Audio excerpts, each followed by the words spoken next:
आज हम लोग इस वीडियो में करेंगे extractions of metals toward the top of the activity series. Activity series में जो टॉप मोस्ट जो मेटल थे उनका अगर एक्सट्रैक्शन करना होगा तो कैसे करेंगे, क्योंकि हम लोग जानते हैं कि सभी जो मेटल्स हम लोग पाते हैं वो एज ए मिनरल्स और ओर्स के फॉर्म में पाते हैं, एज ए कंपाउंड होते हैं।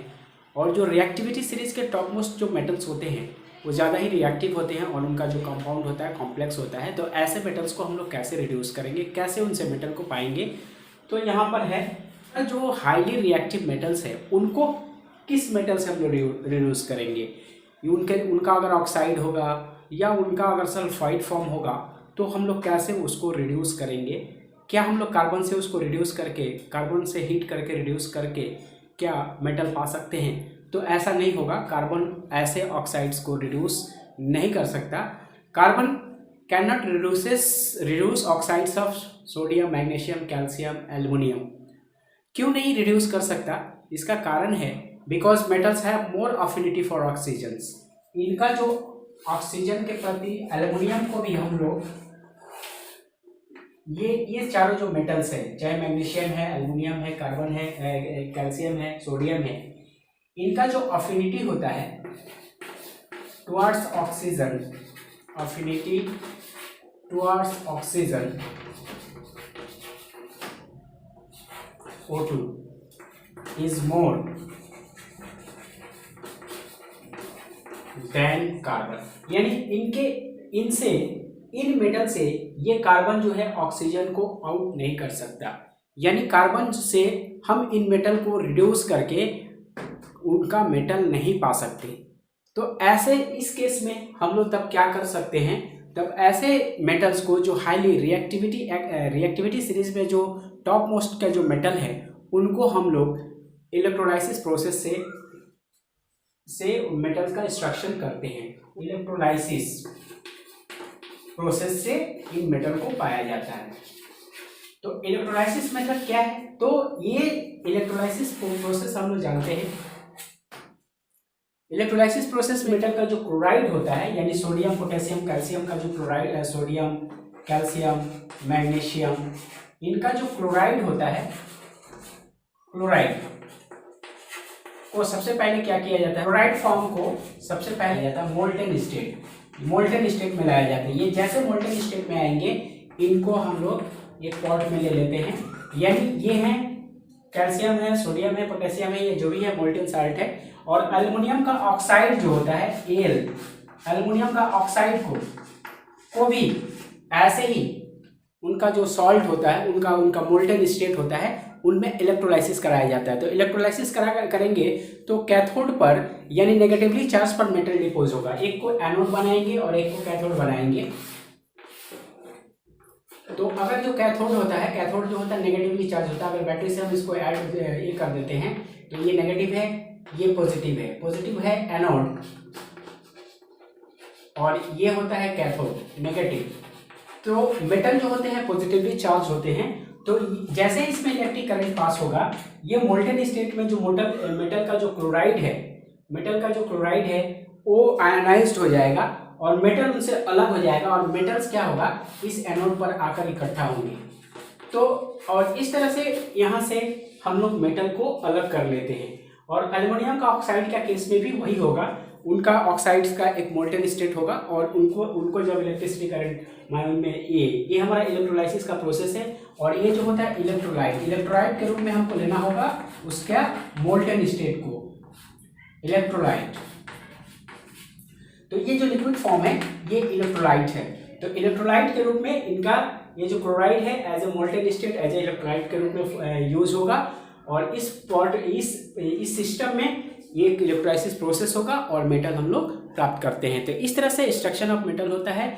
जो टॉप मोस्ट एक्टिविटी सीरीज में जो टॉप मोस्ट मेटल है उनका इस तरह से हम लोग एलिमिनेशन करते हैं, यानी मेटल को हम लोग पाते हैं। टॉपिक है हम लोग का प्यूरिफिकेशन ऑफ मेटल्स को प्यूरिफाई कैसे करेंगे, प्यूरिफिकेशन का जरूरत क्यों पड़ता है? क्योंकि अभी भी जितना भी हम लोग मेटल पाए हैं, जो मेटल का एक्सट्रैक्शन किए हैं, वो जितने भी मेटल होते हैं पूरे प्योर फॉर्म में नहीं मिलते, कुछ ना कुछ उसमें इम्प्योरिटी रह जाता है। तो ऐसे मेटल को प्यूरिफाई करने का जरूरत पड़ता है। तो इसलिए हम यहाँ पर उस मेटल को प्योरीफाई करेंगे।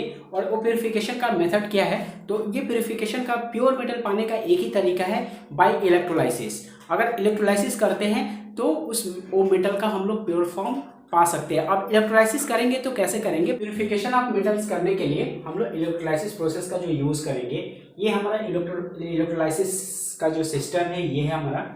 तो सबसे पहले क्या किए हैं, एक एनोड एक कैथोड तो होगा, बैटरी से कनेक्टेड है। पॉजिटिव चार्ज जो है एनोड है और नेगेटिवली चार्ज जो होगा कैथोड होगा। इस एनोड को क्या करेंगे, जो इम्प्योर मेटल है जिसको प्योर करना है, जो इम्प्योर मेटल है, इम्प्योर मेटल को एनोड बनाएंगे, यानी एनोड होगा हमारा इम्प्योर मेटल जिसको हमें प्यूरिफिकेशन करना है। और जिस मेटल, जो मेटल इम्प्योर है उसको तो एनोड बना लिए, और प्योर मेटल को कैथोड बनाएंगे, एकदम प्योर फॉर्म में रहेगा। प्योर मेटल का ये जो रहेगा थीन स्ट्रिप रहेगा, एकदम पतला रहेगा, थीन स्ट्रिप एकदम पतला पार्ट रहेगा। तो प्योर मेटल का बनाएंगे, ये थीन स्ट्रिप होगा, पतला रहेगा कैथोड।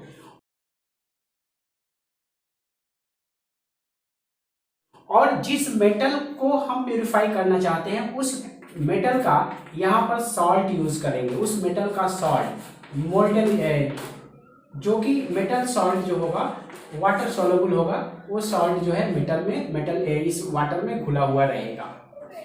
अब देखिए इलेक्ट्रोलाइसिस प्रोसेस होगा कैसे। जैसे ही करंट पास करना शुरू करेगा, ये करंट पास करेगा एनोड से होते हुए, ऐसे ये जो करंट फ्लो करना शुरू करेगा, ये जो एनोड है, एनोड जो इम्प्योर मेटल का बनाया गया है, ये धीरे धीरे मेल्ट करना शुरू करेगा। मेल्ट करेगा तो अगर मान लेते हैं कि ये कॉपर सल्फेट का सोल्यूशन लिए हैं हम, ये जो मेटल का साल्ट है कॉपर सल्फेट, और ये कॉपर को ही हम प्योरिफिकेशन कर रहे हैं, तो ये इम्प्योर कॉपर है और ये प्योर कॉपर है। अब क्या होगा, ये कॉपर सॉल्ट जो है आयनाइज हो जाएगा। जैसे इलेक्ट्रिक करंट पास होगा ये कॉपर सॉल्ट आयनाइज हो जाएगा, यानी Cu+Cu2+ और SO4 2- ये दो पार्ट हो जाएगा। कॉपर का आयन हो जाएगा, ये आयन होगा, और ये होगा कॉपर का सल्फेट का एनायन। ये दोनों जैसे आयन होगा, ये पॉजिटिव चार्ज क्या होगा, ये नेगेटिव की तरफ भागना शुरू करेगा, यानी क्योंकि ये नेगेटिवली चार्ज है, कैथोड नेगेटिवली चार्ज है, तो ये Cu का होगा यहाँ पर इस मेटल के इधर भागना शुरू करेगा, यानी Cu+2 इस पर आकर जमा होना शुरू हो जाएगा। जैसे जमा होना शुरू होगा तो इस सॉल्यूशन से, यानी जो इलेक्ट्रोलाइट है वो इलेक्ट्रोलाइट से कॉपर कम होते जाएगा। तो जितना कॉपर कम होगा इस इलेक्ट्रोलाइट से, क्योंकि इस इलेक्ट्रोलाइट का एक कॉपर आयन इस पर आ जाएगा, और ये इस तरह से प्रोसेस चलता रहेगा, इस पर आयन एक जमा होते रहेगा, और ये मेटल का एक एक आयन, कॉपर आयन जो है इसमें मेल्ट होकर के इसमें से टूट कर इसमें मेल्ट होते जाएगा, और ये प्रोसेस चलता रहेगा, और ये पूरा का पूरा कॉपर का इस पर लेयर चढ़ता रहेगा, और ये धीरे धीरे मेल्ट होता रहेगा। और इस तरह से क्या होगा, ये प्योर कॉपर यहाँ आकर पूरा जमा हो जाएगा, और जो इम्प्योरिटीज रहेगा, इसमें जो इम्प्योरिटी रहेगा वो इसके नीचे आस्ते आस्ते यहाँ पर आकर, जो सोलुबल है वो तो घुल जाएगा, और जो इनसोलुबल है वो आकर यहाँ पर जमा होना शुरू हो जाएगा। यहाँ पर जमा होगा, ऐसे जमा होते जाएगा, ऐसे जमा होते जाएगा। तो इम्प्योर जो सोलुबल है वो तो घुल जाएगा, लेकिन जो इनसोलुबल है ठीक इसके नीचे यहाँ पर जमा होते जाता है। और ये जो इम्प्योर मेटल यहाँ पर जो जमा होगा, इम्प्योर यानी इम्प्योरिटी, जो गंदगी था इसके अंदर जो जमा होगा, उसको हम लोग बोलते हैं, एक अलग नाम से जानते हैं, जिसको हम लोग बोलते हैं एनोड मड।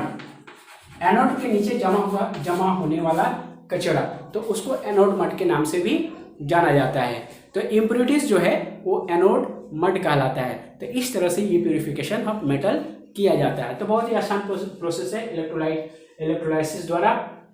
तो ये पहले सिस्टम को समझना होगा, जो ऑपरेटर्स का अरेंजमेंट हम लोग करेंगे, कैसे करेंगे, एज ए इलेक्ट्रोलाइट क्या लेंगे, तो जो मेटल, जिस मेटल का प्यूरिफिकेशन करेंगे उसी मेटल का सॉल्ट लेंगे, और वो वाटर सोलुबल होना चाहिए।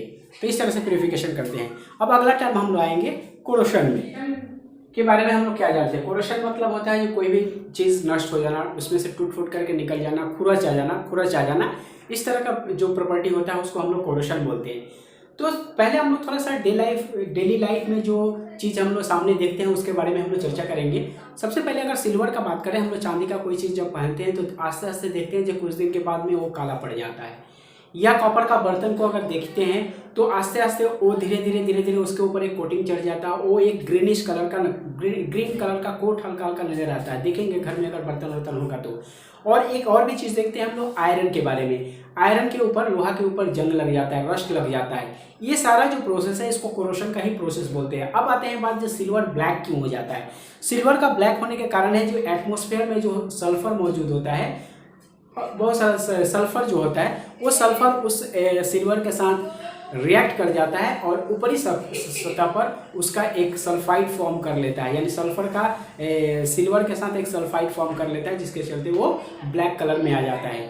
और दूसरा बात आते हैं कॉपर का जो ग्रीनिश कलर आ जाता है, आस्ते आस्ते एटमॉस्फेयर से वो रिएक्शन करते हैं। तो एटमॉस्फेयर में क्या ऐसा चीज़ है जिससे वो रिएक्ट करके ग्रीनिश कलर में आ जाता है, तो एटमॉस्फेयर के अंदर जो कार्बन डाइऑक्साइड है उससे वो रिएक्शन करके कॉपर का कार्बोनेट बना लेता है, और ये कार्बोनेट का जो कलर होता है वो हल्का ग्रीनिश कलर होता है, यानी एक ऊपरी परत चढ़ जाता है लेयर, और वो लेयर को हटा देने के बाद वो फिर देखते हैं कॉपर का वही कलर वापस आ जाता है। मतलब वो उतना कॉपर वो नष्ट हो गया, फिर वो वापस नहीं पाया जा सकता।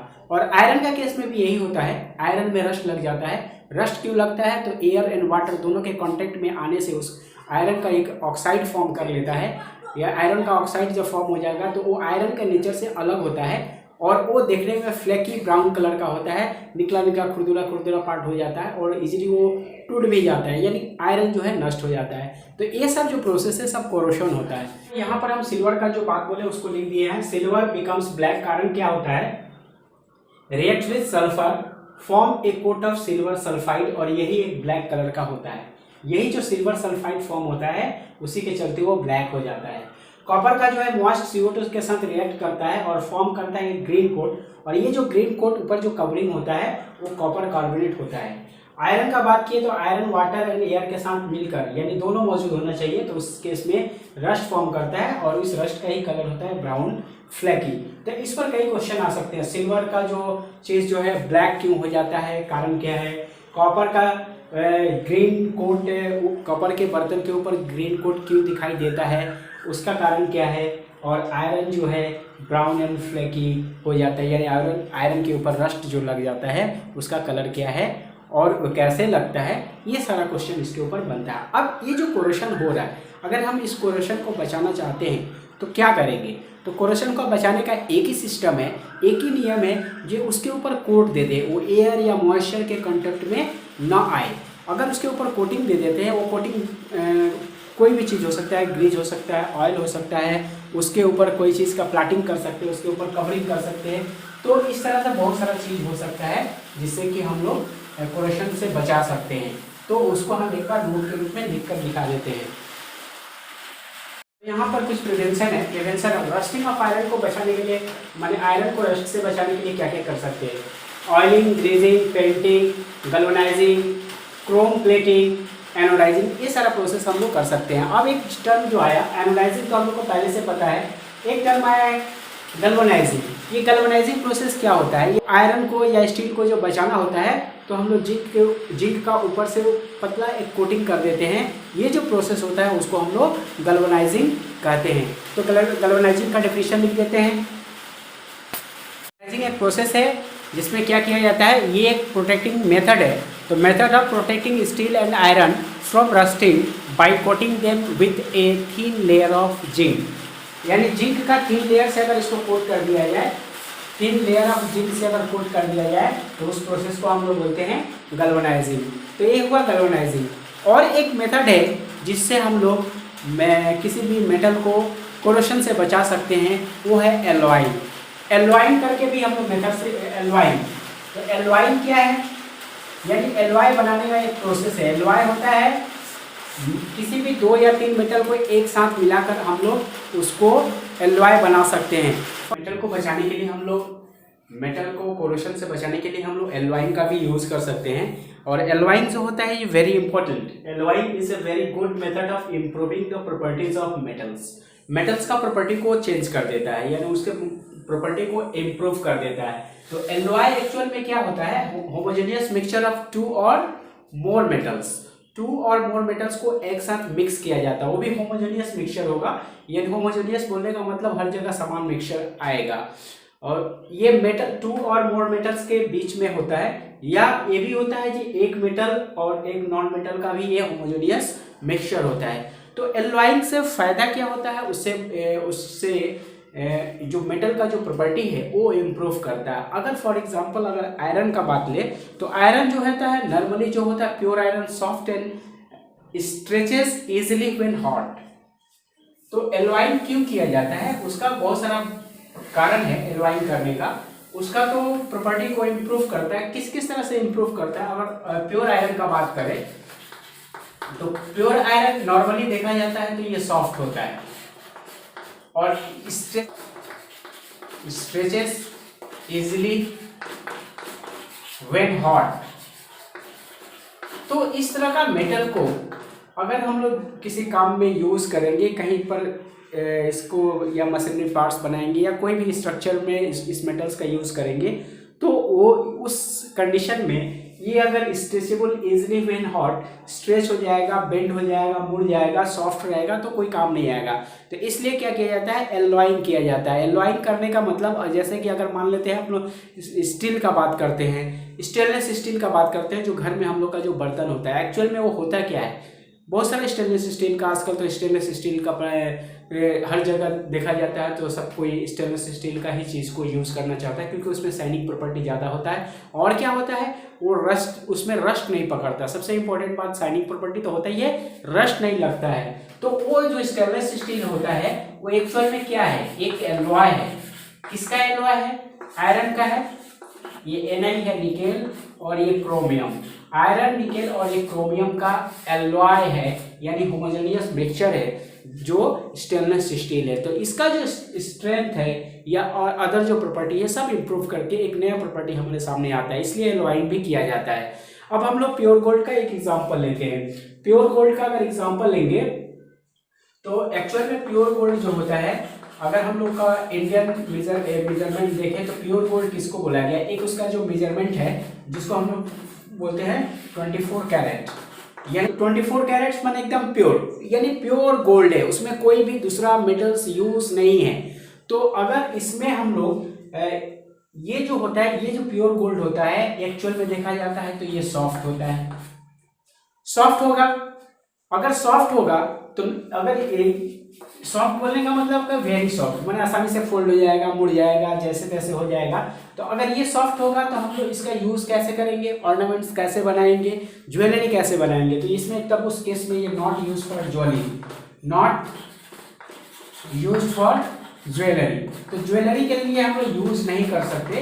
तो इसके लिए अब क्या किया जाता है, इस प्योर गोल्ड के साथ प्योर गोल्ड का एक एलॉय बनाया जाता है। एलॉय मतलब उसमें दूसरा अदर एलिमेंट्स को मिक्स कर दिया जाता है। दूसरा एलिमेंट क्या क्या मिक्स किया जाता है, ये गोल्ड के साथ, यानी गोल्ड के साथ और या तो हमको सिल्वर Ag और Cu कॉपर मिक्स कर देंगे। तो ये जब एलॉय बनेगा, यानी गोल्ड के साथ सिल्वर या कॉपर दोनों को मिक्स करेंगे, तो ये जो एलॉय बनेगा तो उसका जो स्ट्रेंथ होगा प्योर गोल्ड से ज़्यादा होगा, यानी स्ट्रेचेबल नहीं, मतलब उतना सॉफ्ट नहीं होगा, थोड़ा हार्डनेस आ जाएगा, स्ट्रेंथ आ जाएगा। और उसके बाद तब उसका हम लोग यूज़ करते हैं एज ए ज्वेलरी। 22 कैरेट्स का बात करते हैं तो 22 कैरेट्स बोलने का मतलब होता है ये पूरा प्योर गोल्ड नहीं है, इसमें मिक्सचर है, सिल्वर हो सकता है या कॉपर इसमें मिक्स होता है। तो 24 कैरेट बोलने का मतलब क्या होता है, इसका मतलब होता है ये इसमें जो है 22 पार्ट्स गोल्ड है और इसका 2 पार्ट्स जो है अदर्स है। अदर्स मतलब वो कॉपर हो सकता है या सिल्वर हो सकता है, यानी उसमें 2 पार्ट्स क्या किया गया है, उसके साथ मिक्स कर दिया गया है। 2 पार्ट्स मिक्स किया गया है 22 पार्ट्स गोल्ड के साथ। तो ये तब उसको हम लोग बोलते हैं, जो एक्चुअल में जो गोल्ड का प्योरिटी था उसमें 22 कैरेट था, इसलिए उसको 22 कैरेट बोला गया। 2 पार्ट्स अदर मिक्स उसमें है। तो इस तरह से इंडियन गोल्ड में का जो ज्वेलरी मेकिंग होता है वो 22 कैरेट्स का होता है। क्यों होता है, क्योंकि उसका एक स्ट्रेंथ आ जाता है, नहीं तो प्योर गोल्ड जो होता है सॉफ्ट होता है, वो ज्वेलरी के लिए यूज नहीं किया जा सकता। तो हम लोग यहाँ कुछ अदर्स एलॉय को भी देखेंगे। ब्रास का या ब्रॉन्ज या शोल्डर, ये जो है हम लोग डेली यूज में कहीं ना कहीं देखते हैं या लाइफ में कहीं ना कहीं जरूर देखे हैं। तो ब्रास का जो होता है, ब्रास मतलब हम लोग एक कॉपर का होता है बर्तन, और ब्रास का जो होता है जिसको हम लोग पीतल बोलते हैं, जो पीतल का जो बर्तन होता है वो ब्रास होता है। एक्चुअल में ब्रास इज ए एलॉय है कॉपर और जिंक का। ये कॉपर और जिंक का एक एलॉय है। कॉपर प्लस इसमें जिंक मिक्स करके होमोजेनियस मिक्सचर तैयार किया जाता है तो बनता है ब्रास। और ब्रॉन्ज जो है ये भी ब्रॉन्ज है, तो हम लोग घर में जो पीतल कांसा का जो बर्तन बोलते हैं यानी वही ब्रॉन्ज है। इसमें क्या होता है, कॉपर होता है और इसके साथ टीन होता है। टीन, ये है टीन, कॉपर और टीन का ये मिश्रण होता है। और उसके बाद एक सोल्डर आता है। सोल्डर क्या होता है, पीबी यानी लेड प्लस टीन का एक एलॉय होता है, एसएन यानी लेड और टीन का एक एलॉय होता है सोल्डर। तो सोल्डर का काम कहाँ होता है, जो छोटा छोटा इलेक्ट्रिकल्स इक्विपमेंट, जो छोटे इलेक्ट्रिकल्स जो पार्ट्स है या इलेक्ट्रिक्स का जो वायरिंग है, जो हम लोग को देखेंगे कहीं कहीं दुकान में वो लोग जो झलाई करता है यानी उसको तार को ज्वाइंट करता है, तो वहाँ पर एक रॉड ले करके वो मेल्ट करके वहाँ ज्वाइंट करता है, तो वो जो मेटल होता है वो सोल्डर होता है, उसको सोल्डर बोला जाता है। वो लेड और टीन का होता है। ये काम करता है used for welding electrical wires together. क्यों यूज किया जाता है, क्योंकि इसका जो मेल्टिंग पॉइंट है ये लो होता है, तो जल्दी से ये मेल्ट कर जाता है और हम लोग को वेल्डिंग के काम में ये आ जाता है।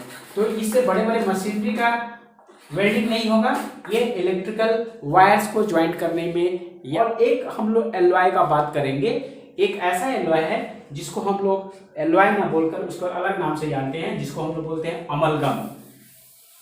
अमलगम क्या होता है, वो भी दो मेटल्स का या टू और मोर मेटल्स का एलॉय होगा, लेकिन उसमें जो होगा एक मेटल मरकरी जरूर होगा, यानी एलॉय होगा